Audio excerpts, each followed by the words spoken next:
इसी को देख के मेरा भी पापड़ खाने का मन कर रहा है। पापड़ खानी पापड़ कुकुम्बर। कुकुम्बर, ओहो मेरे को ऐसा लग रहा है पापड़ खा रही है, मुझे तेरे को देख के ना मन कर रहा है, मेरा भी पापड़ खाने का मन कर रहा है, भूख लगने लगी है मेरे को। हाँ हाँ जी देखो, प्रथम समझ में आया बेटा? तो यानी बाकी कितने बचे 20,000, उनको कितने दोगे? 15,000। ठीक है, और इस केस में याद है क्या होता था? फिर उसके बाद हम इन दोनों का फर्दर वो बनाए थे ब्रेकअप, की फर्स्ट सेकंड वर्किंग बनती थी। पहले वाला 5,000 को नील, याद आ रहा है? तो जो आपका डिफरेंस आया 5,000 मल्टीप्लाइड बाय जो भी इशू प्राइस था, सपोज करो ये होता था 2,332 फॉर एग्जांपल, तो इंटू 2 ये 10,000 आप क्या करोगे? रिफंड कर दोगे बैंक के नाम से, याद आ रहा है? और सेकंड 20,000 को क्या करें बेटा? स्क्रीन शेयर नहीं हो रही। स्क्रीन शेयर नहीं,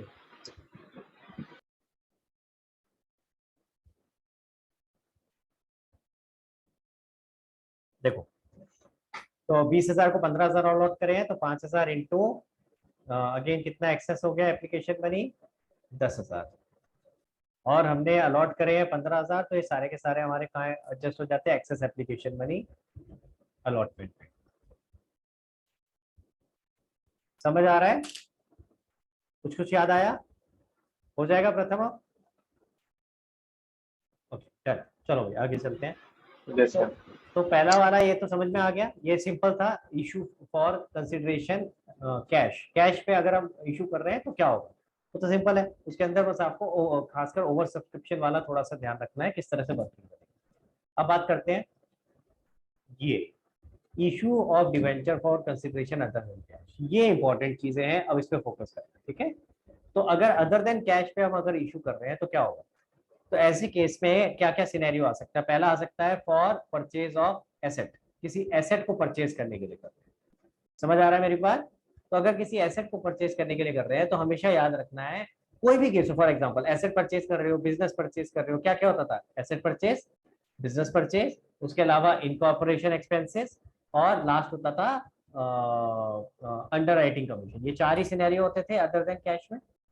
फिर से बता रहा हूँ, आपने कोई एसेट परचेज किया, कोई बिजनेस परचेज किया, आपने कोई इनकॉर्पोरेशन एक्सपेंसेस पे करे, या फिर अंडर राइटर को कमीशन दिया, ये 4 चीज होती।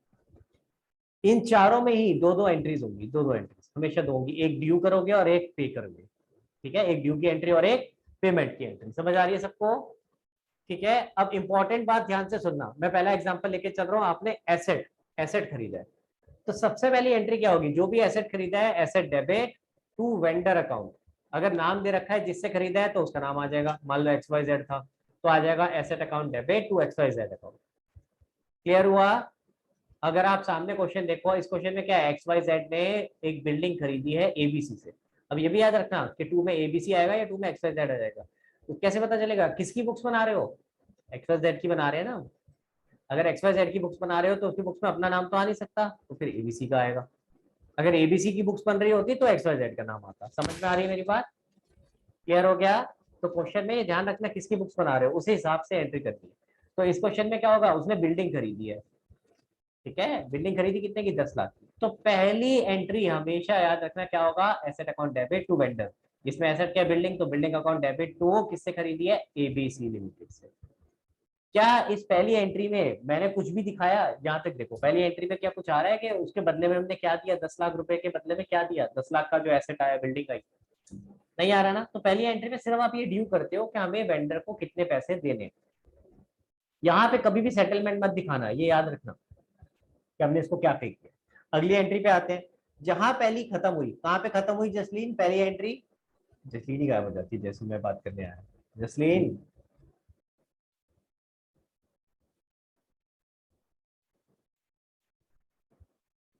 हाँ भाई Jasleen, are you there? Yes sir. कहाँ पे खत्म हुई बेटा पहली entry? Building account debit to vendor account, यानी टू ABC अकाउंट पे खत्म हुई है। ABC अकाउंट 10 लाख से क्रेडिट किया है। जहां पहली एंट्री खत्म हुई, सेकंड एंट्री वहीं से शुरू हुई। ABC अकाउंट को डेबिट क्रेडिट किया था, तो अब अगली एंट्री में ABC अकाउंट को डेबिट करोगे। दिख रहा है? समझ आ रहा है सबको?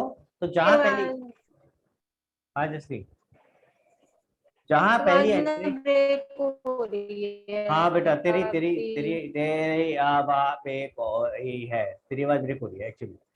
तुम्हें मेरी आवाज आ रही है, बाकी लोगों को, बाकी लोगों को मेरी आवाज आ रही है, तेरी नेटवर्क की प्रॉब्लम है जसलीन, आई अंडरस्टैंड। कोशिश कर जितना समझ आता है, नहीं तो दोबारा लॉगिन करके देखियो बेटा। हाँ जी, तो पहली एंट्री में क्या हुआ, asset account debit to vendor, और सेकेंड एंट्री वेंडर से ही शुरू होगी, यानी एबीसी अकाउंट डेबिट टू, अब उसको जो जो पे किया वो आ जाएगा। अगर कुछ कैश पे किया तो टू बैंक आ जाएगा, अगर डिबेंचर दिए तो 2% डिबेंचर आ जाएगा, और अगर डिबेंचर प्रीमियम पे दिए तो 2% डिबेंचर के साथ 2 SPR भी आ जाएगा। आ रहा है समझ में? और अगर डिस्काउंट पे दिए हैं तो नीचे 2% डिबेंचर होगा, और डेबिट में क्या आएगा, डिस्काउंट और इशू। क्लियर हो गया? तो देखो आपके सामने है, आप सामने अगर देखोगे, आपके पहले एंट्री बनाना समझो, एंट्री कैसे बनती है। Asset account debit to vendor account, और दूसरी entry vendor account debit to जो भी मिल रहा है उसको, अगर कुछ पैसे मिल रहे हैं तो टू बैंक, अगर डिवेंचर मिल रहा है तो 2% डिवेंचर। हाँ खुशी। सर जब हम नंबर ऑफ डिबेंचर्स मतलब हमें गिवन होता है कई बार कि 20 लाख के शेयर खरीदे, और हमें पर शेयर का रेट गिवन मतलब होता है कि हमें कैलकुलेट कितने नंबर ऑफ शेयर्स निकालने हैं। वैसे तो शेयर्स की उसमें बात हम, नहीं आएगी, डिवेंचर की आएगी, तो let's talk about sorry debenture only. Debentures, हाँ कोई बात सॉरी नहीं, कोई बात नहीं। डिबेंचर्स, हाँ तो उसमें जो हम इशू प्राइस लेते हैं उसमें हम एसपीआर डिस्काउंट को इंक्लूड करके डिवाइड करते हैं या बिना इंक्लूड कर डिवाइड करते हैं? बिल्कुल इंक्लूड करके करते हैं। इशू प्राइस का मतलब ही क्या है, इशू प्राइस का मतलब ही ये जिस प्राइस पे इशू हो रहा है, यानी कि इंक्लूडिंग SPR एंड डिस्काउंट। तो सर फिर जब हम एंट्री करेंगे तो इससे अगर X% डिबेंचर्स है उसमें हम पूरा नॉमिनल वैल्यू हाइपोथेटिकल, डालेंगे। हाइपोथेटिकल मतलब क्वेश्चन दिखा कर, या तो दिखा या बता, क्योंकि ऐसे समझ नहीं आएगा, जो हम बात कर रहे हैं ना लिख के दिखाऊंगा तो समझ में आएगा। बाकी लोग, किसी को कोई डाउट है? समझ आया कैसे हो रही है एंट्री? देख लो भैया, देख लो, बहुत इंपॉर्टेंट है ये, आएगा, मैं बता रहा हूँ 99% है, आएगा।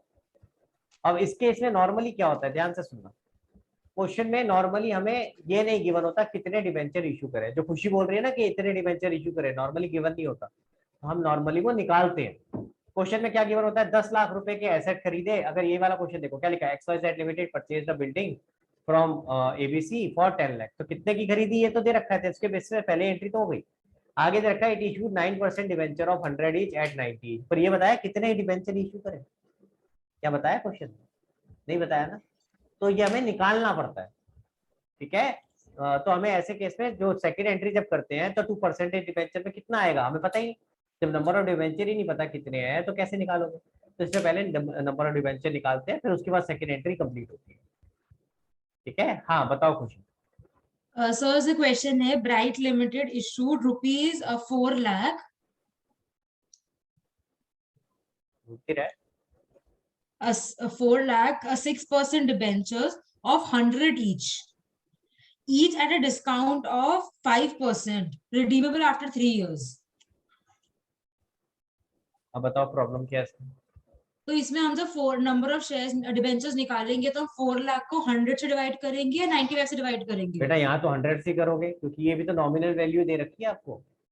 4 लाख रुपए के डिबेंचर इशू करे तो ये तो 4 लाख रुपए नॉमिनल वैल्यू है ना। यहाँ जब हम इशू तो प्राइस फिर से, बेटा यहाँ जब इशू प्राइस से कर रहे होते हैं तो किसको डिवाइड करते हैं, नेट कंसीडरेशन को। This is not your net consideration.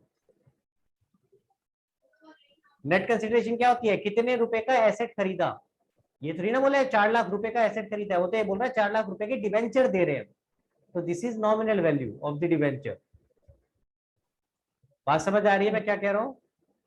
yes, वहां जो sir. पीछे लिखा था फॉर्मूला, वो फॉर्मूला इशू प्राइस जब डिवाइड करा, किसको डिवाइड किया है, नेट कंसिडरेशन. तो ये नेट कंसीडरेशन नहीं है ना। ओके. मान ले क्वेश्चन में लिखा होता कि जैसे इस वाले क्वेश्चन में था, देखो क्या हमने एक बिल्डिंग खरीदी और बिल्डिंग कितने की खरीदी, इस क्वेश्चन में क्या बताया, ये नहीं बताया कि डिबेंचर कितने रुपए के इशू करे, बिल्डिंग कितने की खरीदी है वो बताया, तो नेट कंसीडरेशन गिवन है। तो क्वेश्चन में अगर नेट कंसीडरेशन गिवन है तो आप इशू प्राइस से करते हो, लेकिन उस क्वेश्चन में आपको नॉमिनल वैल्यू गिवन थी तो नॉमिनल वैल्यू से ही करोगे। ओके. हाँ जी, और किसी को कोई डाउट? बताओ जल्दी से बताओ बेटा, यहाँ तक बताओ जल्दी से प्लीज, फास्ट। किसी को कोई डाउट है तो प्लीज बताएंगे। क्लियर नहीं हुआ थोड़ा कि मतलब ऐसे नॉमिनल वैल्यू से क्यों करेंगे। वैसे अदरवाइज क्लियर है तेरे को कॉन्सेप्ट जो यहाँ सामने यस। दिख रहा है? ओके, वापस आते हैं इधर देखो। क्वेश्चन ने 4 लाख रुपए क्या बताया बेटा? क्वेश्चन ने कहा 4 लाख रुपए के डिवेंचर इशू कर रहे हो। क्वेश्चन ने ये नहीं यस बोला 4 लाख रुपए का एसेट खरीद रहे हो। हम्म दोनों में फर्क होता है। यस सर अगर ये बोला होता 4 लाख के एसेट खरीद रहे हो तो वो बताया होता कि कितने रुपए की चीज खरीद रहे हो, उसको बोलते हैं नेट कंसिडरेशन। ठीक है, लेकिन क्वेश्चन में हमें वो नहीं दे रखा, हमें क्या दे रखा है? Nominal value of the debenture, कितने रुपए के डिवेंचर इशू कर रहे हो, तो फिर नॉमिनल वैल्यू को नॉमिनल वैल्यू से करेंगे ना डिवाइड। यस सर सर मतलब जहाँ पे भी ये गिवन होगा कि कितने के डिबेंचर है तो हम नॉमिनल वैल्यू से करेंगे। बिल्कुल, तब तो नॉमिनल से करोगे, और हम वो पहले भी करते आ रहे हैं। तो पास्ट में भी हमने ऐसे कभी रुपीज में रखा होता है नंबर ऑफ डिवेंचर वो निकालना हो तो हम क्या करते हैं? 100 रुपए से डिवाइड करते, कितना आ गया? 4000।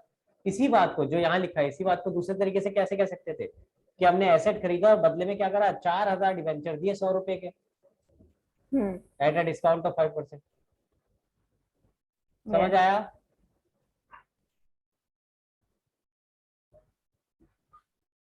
क्लियर हो गया गाइस? चलूं आगे, आगे चलते हैं। देखो, तो ये आपका हो गया issue for consideration other than cash. मैं फिर से बता रहा हूँ, इंपॉर्टेंट पॉइंट पे फोकस करो। दो इंपॉर्टेंट पॉइंट। पहला, एंट्रीज दो होंगी। पहले हमेशा ड्यू की एंट्री करना, उसके अंदर फर्क नहीं पड़ता कि आपने कैसे पेमेंट करी, कोई डिस्काउंट दिया, कोई प्रीमियम लिया, क्या हुआ, इसमें फर्क नहीं पड़ता। तो पहली एंट्री तो बहुत ही आसान, फ्री के मार्क्स है। फिर दूसरी एंट्री वहीं से शुरू होगी जहाँ पहली खत्म हुई। तो जितने से मैंने टू वेंडर किया था वहीं से शुरू हो जाएगी वेंडर अकाउंट डेबिट टू, अब उसको जो आप पेमेंट कर रहे हो वो आ जाएगी। क्लियर हो गया? चलो भाई आगे चलते हैं। इसके बाद कोलेट्रल सिक्योरिटी वाला आ जाता है। ठीक है, कोलेट्रल सिक्योरिटी वाले में हमने दो तरीके सीखे थे कि हम जो भी लोन ले रहे हैं, पहली बात तो कोलेट्रल सिक्योरिटी आता है लोन के केस में। तो आपने कोई बैंक से लोन लिया होगा, उसकी एंट्री क्या होगी? Bank account debit to bank loan, bank account debit to bank loan. अब उसके अगेंस्ट आपने कोलेट्रल सिक्योरिटी दी है, तो क्या करोगे? अगर जनरल एंट्री करनी है तो एंट्री होगी इसकी। अगर जनरल एंट्री नहीं करनी, तो ऐसे केस में सिर्फ आप उसको माइनस करके दिखा देते हो, नीचे एक नोट डाल करके दिखा देते हो, नोट माइनस, एक नोट डाल के दिखा देते हो।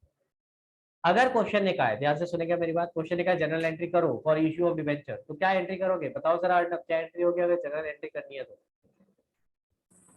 Debenture suspense to X% debenture. Very good. तो जितने रुपए के डिबेंचर आपने इशू करे हैं उसके लिए एक एंट्री हो जाएगी debenture suspense to X% debenture. This is in addition to जो लोन की एंट्री आप कर रहे थे। लोन वाली एंट्री तो इन एनी केस होनी है। ठीक है, और दूसरा केस क्या आ सकता है? दूसरा केस आ सकता है कि क्वेश्चन ने मना कर दिया, हम एंट्री इशू ऑफ डिबेंचर की एंट्री नहीं कर रहे, तो ऐसे केस में सिर्फ नोट आ जाएगा। तो यहाँ सामने देखो, ये वाला केस है ऑप्शन नंबर 1, जिसके अंदर आपने जो डिबेंचर इशू करे हैं उसकी कोई एंट्री नहीं करी है। तो ऐसे केस में क्या हुआ है? देखो, क्वेश्चन ने नीचे जो 10% लोन लिखा उसके नीचे सीधा बस सिर्फ एक स्टेटमेंट की फॉर्म में लिख दिया है, एंट्री करके नहीं दिखाया है। ठीक है, तो इसके लिए हमने कोई और अकाउंट में इसको इंक्लूड नहीं किया, कोई फॉर्मली कोई अकाउंट नहीं बनाया इन दी बुक्स। सबको समझ में आ रहा है? चलो आगे। हाँ वत्सल पूछो बेटा। सर जब वो इशू ऑफ डिवेंचर की एंट्री पास करनी होती है तो sir debenture suspense to X% of debenture वाली तो होगी सर, उससे पहले वो वाली भी होगी, क्या कहते हैं, bank account debit to bank loan. बिल्कुल होगी, bank account debit to bank loan तो कॉमन एंट्री है ही है, वो तो दोनों ही केस में होनी है ना, चाहे आप इशू कर रहे हो या नहीं। हाँ, लेकिन अगर क्वेश्चन स्पेसिफिकली सिर्फ इतना मांग रहा है पास, अगर बोलता है पास नेसेसरी जनरल एंट्री, तब तो दोनों करना। अगर क्वेश्चन कह रहा है pass entry for issue of debenture, तो फिर फर्स्ट वाली लोन वाली करने की जरूरत नहीं है, फिर सीधा जो इशू करा है उसको उसकी एंट्री करना। Okay sir. हाँ जी अर्नब। सर आपने जो परसों पेपर भेजा था उसमें लिखा हुआ था कि फर्म जो है वो पे नहीं कर पाई है वापस से लोन, तो अब आगे की एंट्रीज हमें देनी थी उसमें कि मतलब हमने एक काम कर, मेरी बात हाँ। वो पेपर वाला काम अभी रहने दे, एक साथ डिस्कस करेंगे, क्योंकि मुझे पता है उसको करने बैठ गया ना तो उसमें बहुत सारे डाउट्स निकलेंगे, तो फिर हमारा ये वाला पार्ट खत्म नहीं हो पाएगा, तो उसको रहने दे, उसको कल डिस्कस करते हैं एक साथ। उसके अलावा कुछ और है? हाँ मान्या। और जैसे ऐसे क्वेश्चन में गिवन हो कि जैसे हमने इशू करा है डिबेंचर्स और ये ना लिखा होगा जर्नल एंट्रीज करनी है, तो फिर बस हम नोट ही बनाएंगे मतलब बेटा बैलेंस शीट में। हाँ, अब या तो क्वेश्चन क्लियरली देगा, ठीक है, क्वेश्चन क्लियरली बताएगा कि भाई company decide not to post any journal entry, या बोलेगा company decided to post a journal entry for issue of debenture, या तो दोनों में से क्लियर करेगा। अगर दोनों में से क्लैरिटी नहीं है तो ऐसे केस में आइडियली तो ये होता है कि हम दोनों ही सिनेरियो बताते हैं कि 2 सिनेरियो और दोनों में ऐसे होगा, पर बहुत बड़ा क्वेश्चन हो जाएगा। डिपेंड करेगा, आपको क्वेश्चन को देखना पड़ेगा कितना बड़ा है। अगर 2 मार्क्स का क्वेश्चन है तो इतना बड़ा नहीं आ सकता ना कि आप दोनों ऑप्शन उसमें बता रहे हो, तो फिर ऐसे में अज्यूम करके लिख देना नीचे असम्पशन कि आपने क्या अज्यूम किया है। तो क्योंकि जो बुक में क्वेश्चन है उसमें कंफ्यूजिंग है, मतलब तो क्लियरली मैंने बोला था मेंशन। बुक में तो लिखा ही नहीं है, मेंशन ही नहीं है क्लियरली, लेकिन जब आपके टेस्ट पेपर हुए हैं उनमें तो लिखा होता है। यस। तो बस ऐसे ही आएगा बोर्ड में, अगर लिखा आएगा, अगर नहीं लिखा आएगा तो फिर कुछ असम्पशन लेके करना पड़ेगा। दोनों नहीं बना सकते ना 2 मार्क्स के लिए। यस। और कोई डाउट? नो। चलो भाई आगे चलते हैं। अब ये अगेन एक इंपॉर्टेंट टॉपिक है, इसको याद रखना है। देखो क्वेश्चन सामने देखेंगे प्लीज सारे लोग, जसलीन, रिया और बाकी लोग सारे प्लीज सामने देखना। Issue of debenture with redemption clause. Redemption का मतलब होता था रीपेमेंट क्लॉज, यानी जब आप डिवेंचर इशू कर रहे हो उसी समय आपको बता रखा है कि आप कितने के जब आप ये डिवेंचर का टाइम आएगा, रिडम्पशन होगी तो कितने रुपए आप वापस करोगे। अब वो रिडम्पशन कैसे हो सकती है? वो एट पार भी हो सकती है, एट प्रीमियम भी हो सकती है, पर एट डिस्काउंट नहीं हो सकती। अगर किसी ने 100 रुपए लगाए हैं तो क्या वो 80 रुपए लेने को तैयार हो जाएगा? मना कर देगा, भाई मैं क्यों लगाऊं 100 रुपए, तो तुम पहले पहले मुझे बता रहे हो कि मैं वापसी 80 करूंगा तो मैं क्यों लगाऊंगा। तो इसी वजह से होता क्या है कि इसमें 2 ही केस बनते हैं, या तो रिडम्पशन एट पार या रिडम्पशन एट प्रीमियम। क्लियर हो रहा है गाइस? ठीक है, तो ऐसे केस में पहला केस देख रहे हैं हम, redemption at par. Redemption at par में कोई फर्क नहीं है क्योंकि पार पे है, जितने का डिवेंचर था उतने पैसे वापस करने हैं। तो ये तो आप मान के चलो नॉर्मल केस है जिसमें हम कुछ और सोच नहीं रहे, जैसे आप पहले बना रहे थे बिल्कुल डिट्टो वैसे ही एंट्रीज बनेगी। यानी कि आप ये देखो बस इशू एट पार है, इशू एट प्रीमियम है या इशू एट डिस्काउंट है, उसको माइंड में रखते हुए एंट्री बनानी है, बाकी सारा सेम रहेगा। क्लियर हो रहा है गाइस? हाँ जी आगे चलते हैं। तो अब अगला वाला कौन सा है? Redemption at premium. अब यहाँ ध्यान से देखो, सबसे पहली चीज आपने क्या करनी है, आपने जैसे मैंने चार्ट बनाया ऐसे बनाना है, यानी सबसे पहले इशू प्राइस, फिर नॉमिनल वैल्यू और फिर रिडम्पशन वैल्यू। मैं एक बार साइड में कहीं और बना के दिखा रहा हूँ, ध्यान से देखें। नॉमिनल वैल्यू, इधर इशू प्राइस और इधर रिडम्पशन वैल्यू। नॉमिनल वैल्यू बीच में आएगी। तो मान लेते हैं 100 रुपए का डिवेंचर था, आप 120 पे इशू कर रहे हो और 130 पे रिडीम कर रहे हो। तो अगर आप ध्यान से देखो तो क्या हो रहा है, इशू कैसे हो रहा है भाई? प्रथम यस सर। इशू कैसे हो रहा है?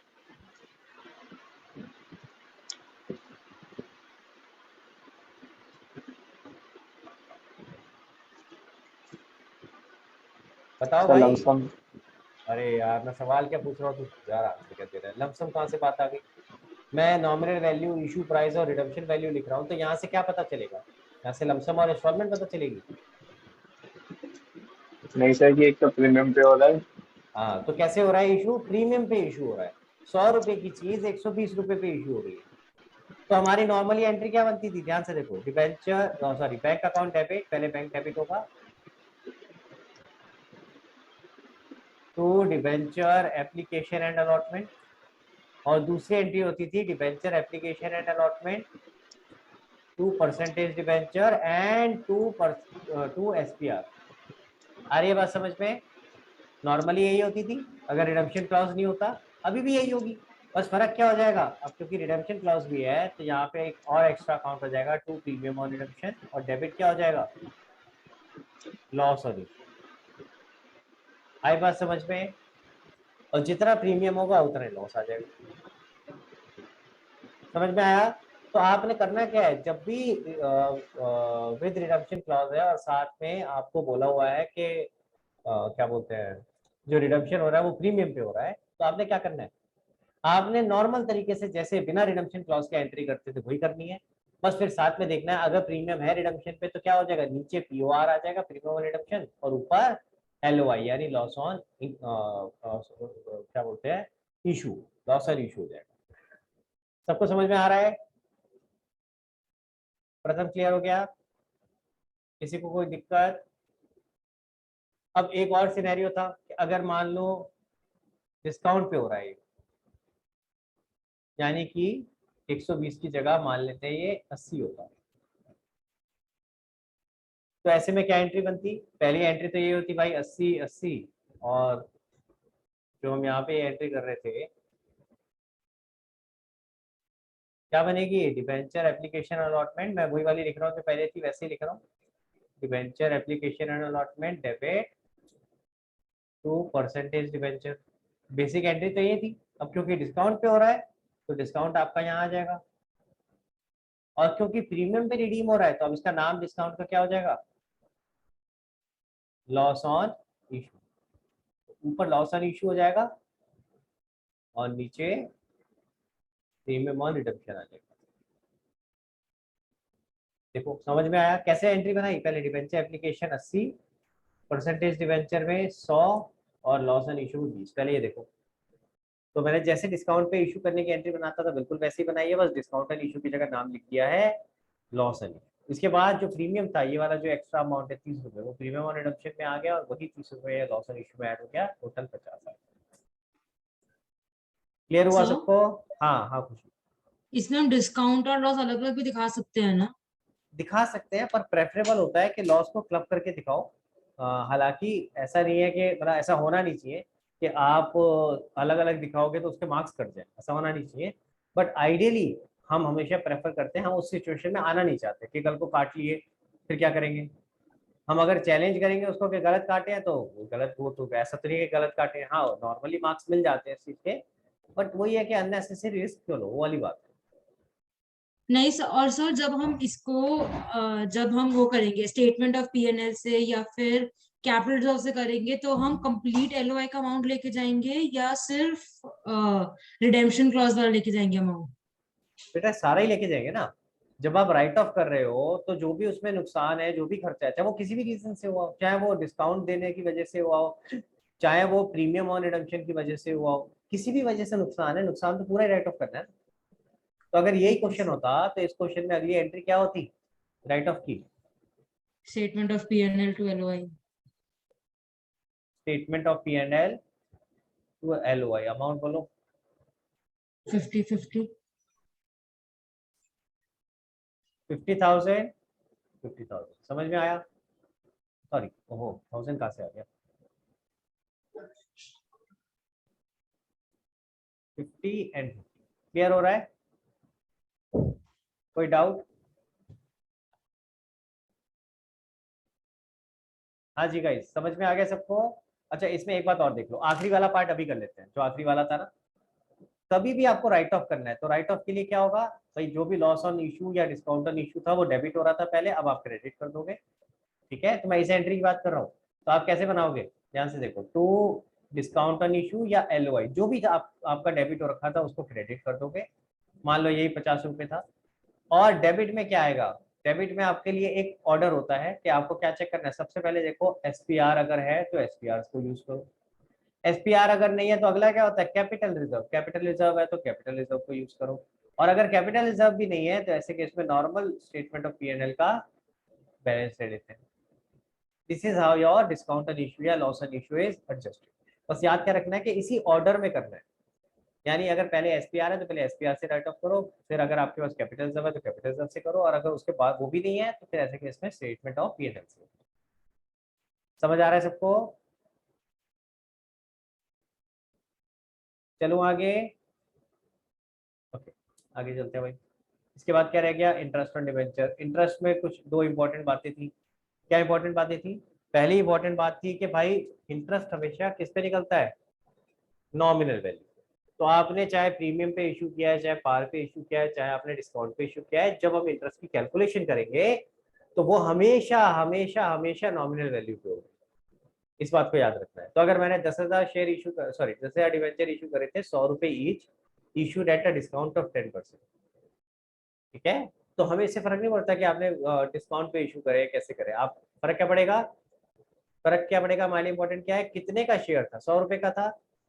ठीक है, तो हम 100 रुपए के हिसाब से कैलकुलेट करेंगे टोटल नॉमिनल वैल्यू क्या है। 10,000 शेयर थे, 100 रुपए के थे, तो 10,000 इंटू 100 रुपीज, ये आपकी नॉमिनल वैल्यू आ जाएगी। क्लियर है गाइस?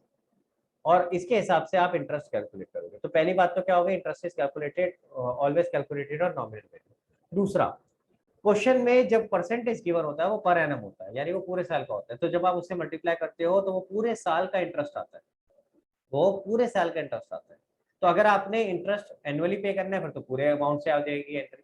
अगर इंटरेस्ट आपने सेमी एनुअली करना है तो उसको डिवाइड बाय 6 करके आपका 2 इंस्टॉलमेंट्स आ जाएंगी, सॉरी डिवाइड बाय 2 करके 2 इंस्टॉलमेंट्स आ जाएंगी। और अगर क्वार्टरली हो गया तो आप उसको डिवाइड करो, जो भी इंटरेस्ट आ रहा होगा डिवाइड बाय 4, तो आपका क्वार्टरली इंटरेस्ट आ जाएगा।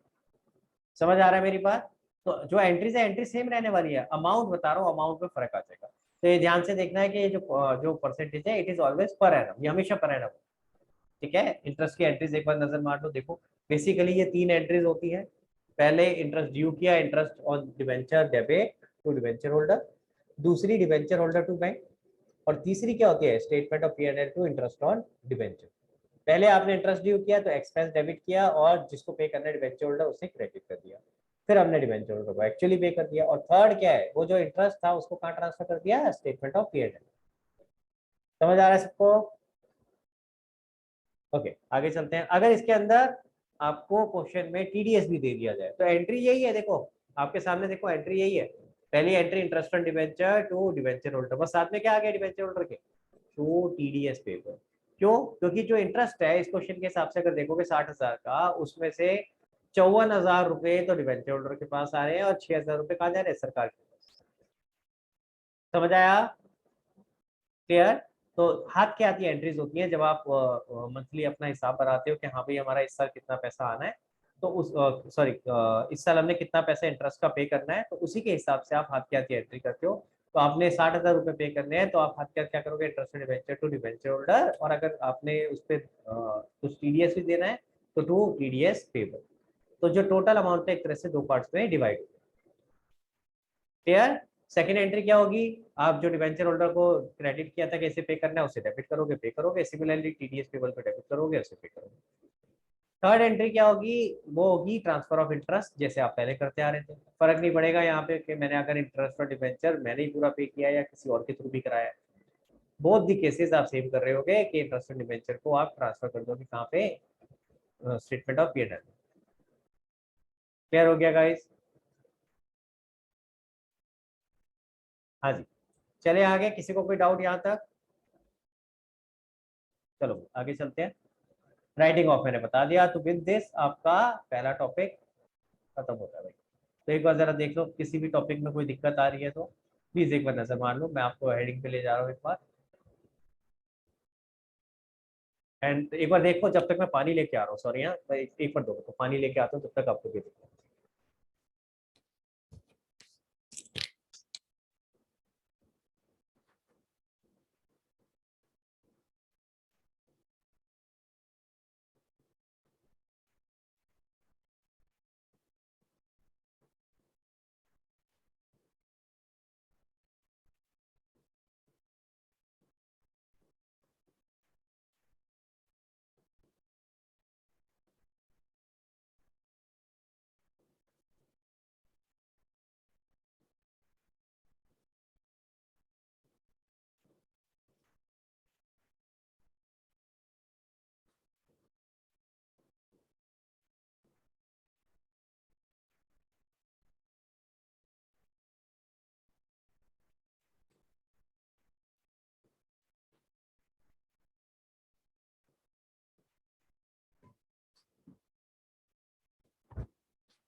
आ गया भाई, मैं आ गया, आ जाओ आ जाओ, मेरा हाथ आ गया था पहले अंदर। आ जाओ सारे लोग आ जाओ, मैं आ गया हूँ। हाँ सब गायब हो जाते, भग जाते हैं। हाँ जी गाइस, मैं भी कुछ ले आया खाने पीने के लिए, मेरा भी मन कर रहा था तुम्हें देख के। हाँ देखो क्या लेके आया, लाहौरी जीरा। ये है कभी किसी ने किया हुआ है? अच्छा लगता है यार, अच्छा सोडे वाला ड्रिंक है ये। हाँ जी, थोड़ी सी नींद भागेगी और कुछ नहीं है। तो देखो भाई, किसी को कोई डाउट है तो बताओ प्लीज। हाँ जी मान लिया। सर वो डिबेंचर्स अकाउंट बनाने में डाउट है। चलो वो बना लेते हैं, वैसे चांसेस उसके आने के कम है, बट स्टिल एक बार समझ लें। लो मान लेते हैं 12% डिवेंचर अकाउंट है, ठीक है। बताओ क्या ट्रांजेक्शन आएगी, बोलो मान्या। ट्रांजैक्शन मतलब फर्स्ट वाली। एंट्री बोलना, एंट्री क्या आती है, मैं पोस्ट करना सिखाता हूँ। तो सबसे पहले तो आएगी bank account debit to share application and allotment, debenture application है, डिवेंचर एप्लीकेशन एंड अलॉटमेंट। ठीक है। इसमें परसेंटेज डिबेंचर आया क्या, नो सर, तो वो वाली एंट्री तो यहाँ नहीं आएगी। सेकंड एंट्री बताओ। Debenture application and allotment to X% debenture. अब सोचो इसका इफेक्ट क्या आएगा, सोचो। मैं लिखता हूँ आपको यहाँ पे, इजी होगा लिखने। गाइस प्लीज, बाकी लोग कैमरा ऑन। गाइस प्लीज, सब लोग, खुशी, जसलीन, हाँ जी बोलो। एंट्री क्या है, पहली एंट्री थी bank debit to debenture application and allotment, ठीक है। सेकेंड एंट्री थी टू परसेंटेज डिवेंचर। अब हम परसेंटेज डिवेंचर अकाउंट बना रहे हैं ना, तो इसके अंदर क्या आएगा बता मान्य, डिवेंचर एप्लीकेशन एंड अलॉटमेंट। कहाँ आएगा, डेबिट पे क्रेडिट पे? बाय करके लिखूंगा, टू करके लिखूंगा? बाय करके। तो बाय क्रेडिट पे आता है ना बेटा, यस समझ में आ गई बात, यस। क्लियर है। इसी तरह जो भी एंट्रीज आप कर रहे हो, एंट्रीज अगर आपको आती हैं तो उसकी पोस्टिंग ही तो करनी है बेटा। अब अगर मान ले इसके अंदर थोड़ा सा इसको बढ़ा देते हैं, मान ले इसमें डिस्काउंट भी होता, ठीक है। एंट्री आपकी ये होती 10 लाख रुपए के डिबेंचर है, 9 लाख रुपए में इशू करें, तो ये 9 लाख, 9 लाख, ये 9 लाख, और ये 1 लाख, और ये 10 लाख। आई बात समझ में, देखो ध्यान से। यस अब बताओ क्या पोस्टिंग होती डिबेंचर अकाउंट में? Sir, bye discount on issue. Bye discount on issue और बाय डिबेंचर एप्लीकेशन अलॉटमेंट, ये 9 लाख से आ जाता है, ये 1 लाख से आ जाता है। तो मुश्किल नहीं है, बस हमें करना क्या है, हमें जो भी आपने एंट्री करनी थी वो एंट्री पता होनी चाहिए, उस एंट्री को पोस्ट तो करना है। अगर दिक्कत आ रही हो ना माइंड में सोचने की, तो साइड में कॉपी में रफ में बना लेना, जैसे मैंने अभी यहाँ बनाई है। सर तुम बैलेंस होके मतलब उधर वो स्टेटमेंट ऑफ P&L ही आएगा? ना ना ना ना ना ना, ये P&L में जाएगा डिबेंचर, कहाँ जाता है बताओ। 10 लाख रुपए के डिबेंचर है, क्या हमारा ये प्रॉफिट या लॉस है? प्रॉफिट लॉस थोड़ी ना भाई, ये कहाँ जाएगा, बैलेंस शीट में जाएगा, तो ये आ जाएगा टू बैलेंस शीट।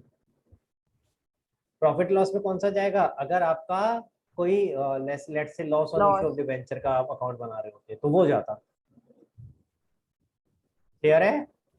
यस। और कोई डाउट? नहीं। अर्णव?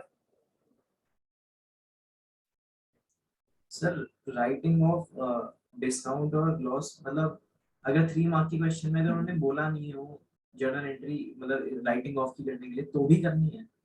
देखो मैं फिर से बोलूंगा, सबसे पहला स्टेप पता है क्या उस चीज के लिए, आप ये देखो क्वेश्चन में क्या लिखा है।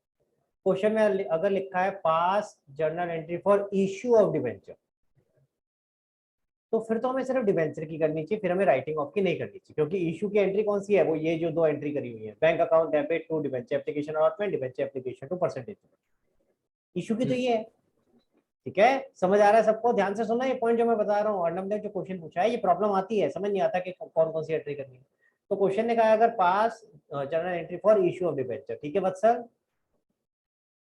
हाँ हाँ हाँ, लगे रहो, फोन पे लगा रहे तो दूसरी जगह है ना, बंद कर उसको, वजह से पिटाई लगाऊंगा तेरी मैं। बोल जो भी है फोन पे उसको बोल, बाद में बात करता हूँ, कितना वैसे लगा हुआ। हाँ हाँ बोलते रहो सर, आपकी बात सुन रहा हूँ मैं, मल्टीटास्किंग कर रहा हूँ। सर नहीं, वो मम्मी का फोन नहीं मिलता था, कॉल मार रहा था उस पर। हो गया अब? नहीं सर, एक सेकेंड नहीं सर। खत्म कर उसको, फोकस सीधा करके, तब मजे से पता है ऐसे लगा हुआ है, Yes. कान में लगा के।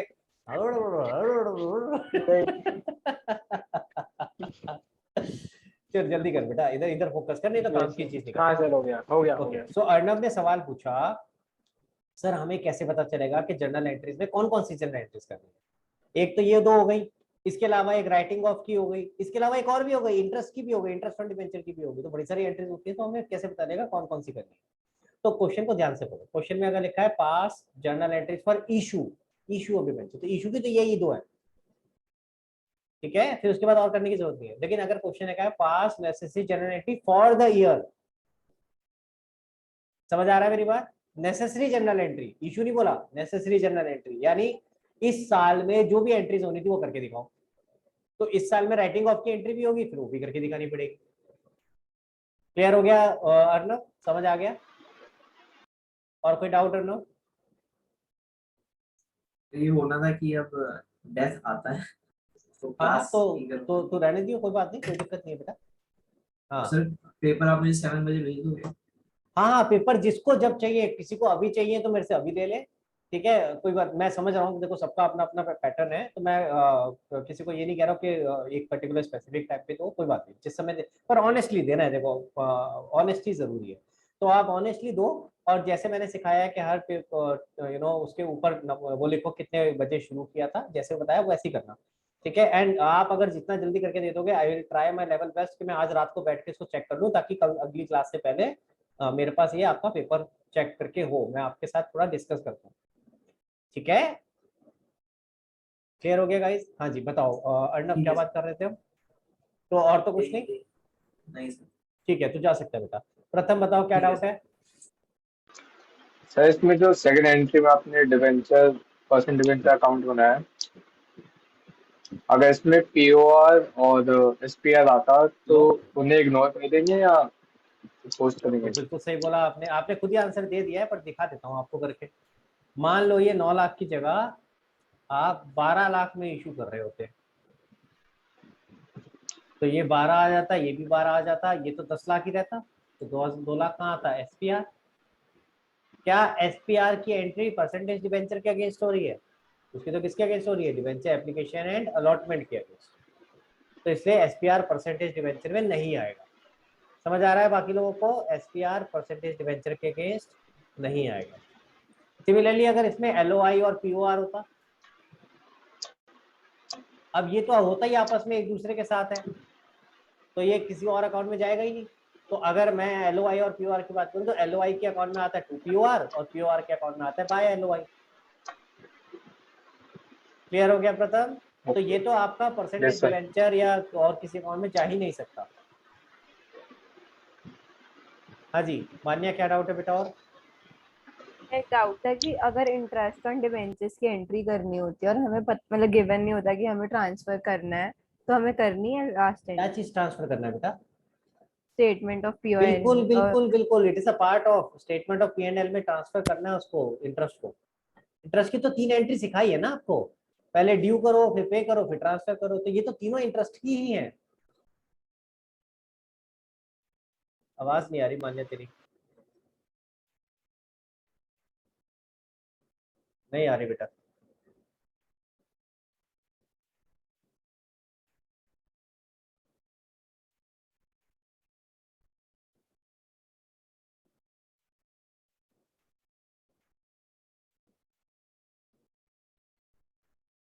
चली गई मान्या, मुझे लगा कि अभी कुछ बोलेगी, वो चली गई।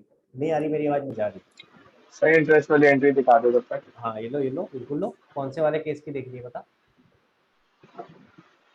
इंटरेस्ट की सारी दिखा दो। नहीं मल्टीपल केसेस है ना बेटा उसमें, क्या आपका एनुअली है, सेमी एनुअली है या क्वार्टरली है, इसलिए नॉर्मल नॉर्मल नॉर्मल क्या होता है? एनुअली वाली। ये लो, सो बेसिक ये 3 एंट्रीज हैं, ये देखो, यही आपकी ये एनुअल की है, ठीक है। अब यही फर्दर आपकी डिपेंडिंग अपॉन, अगर सेमी एनुअली है तो यही आपकी जो एंट्रीज है वो डबल हो जाएगी, आखिरी एंट्री सेम रहेगी, जो पहली 2 एंट्री वो डबल हो जाएगी। और अगर ये आपका क्वार्टरली है तो ये 4 हो जाएंगी, पहली 2 एंट्री, यानी 8 एंट्रीज हो गई पहले, और फिर आखिरी एंट्री हो गई ट्रांसफर टू पी&एल।